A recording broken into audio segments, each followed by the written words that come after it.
प्रदूषण नियंत्रण मंडळाच्या अधिकाऱ्यांना कोंडल्याचं समोर आलेलं आहे। ग्रामस्थांनी अधिकाऱ्यांना 6 तास कोंडून ठेवलेलं होतं। कोल्हापूरच्या अर्जुन वाडचे ग्रामस्थ आक्रमक झाल्याचं पाहायला मिळालं। नदी प्रदूषणाकडे दुर्लक्ष करत असल्यानं या अधिकाऱ्यांना डांबून ठेवण्यात आलं।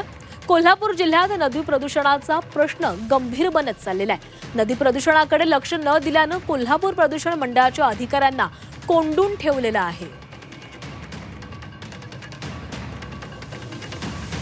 तर कोल्हापूरमधून महत्त्वाची बातमी, कोल्हापूर प्रदूषण मंडळाच्या अधिकाऱ्यांना कोंडलेलं आहे। ग्रामस्थांनी अधिकाऱ्यांना 6 तास कोंडून ठेवलं।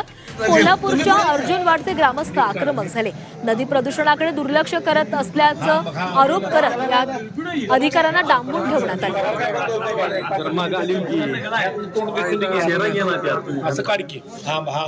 आणि या संदर्भात अधिक बोलूयात, आमचे प्रतिनिधी प्रताप नाईक आपल्यासोबत आहेत। प्रताप, प्रदूषण नियंत्रण मंडळाच्या अधिकाऱ्यांना डांबून ठेवण्यात आलेलं होतं, नंतर कशा प्रकारे हे वातावरण निवडलेलं आहे, कशा प्रकारे ग्रामस्थांची समजूत काढण्यात आली?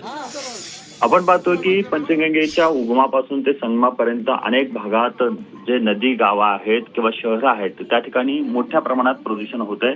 तशाच प्रकारचा जे काही प्रदूषण आहे ते अर्जुनवाड नदीच्या परिसरात झाल्याचं पाहायला मिळालं। या संदर्भात वारंवार ग्रामस्थांनी आक्षेप नोंदवला, या संदर्भात पत्र दिली, तरी देखील प्रदूषण नियंत्रण मंडळाच्या अधिकाऱ्यांनी सॅम्पल घेण्याशिवाय दुसरा कुठलाही त्या ठिकाणी कारवाई केली नाही। त्यामुळेच आपण पाहतोय की चिडलेल्या ग्रामस्थांनी अक्वाटिक इंडस्ट्री मधलं जे पाणी येतंय नदीत जात आहे त्याच्या विरोधात या ठिकाणी आपण पाहतो की अधिकाऱ्यांना तब्बल 6 तास कोंडून घातलेला आहे। सध्या त्या अधिकाऱ्याला सोडण्यात आलेलं आहे, पण एकूणच आपण पाहतो की अशा प्रकारची घटना यापूर्वी सुद्धा या भागात घडलेली होती। काही अधिकाऱ्यांना बांधून घातलं होतं।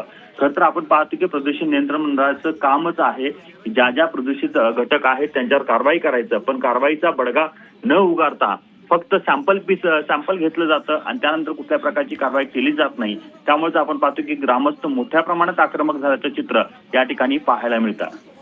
नक्कीच प्रताप, धन्यवाद दिलेल्या सविस्तर माहितीसाठी।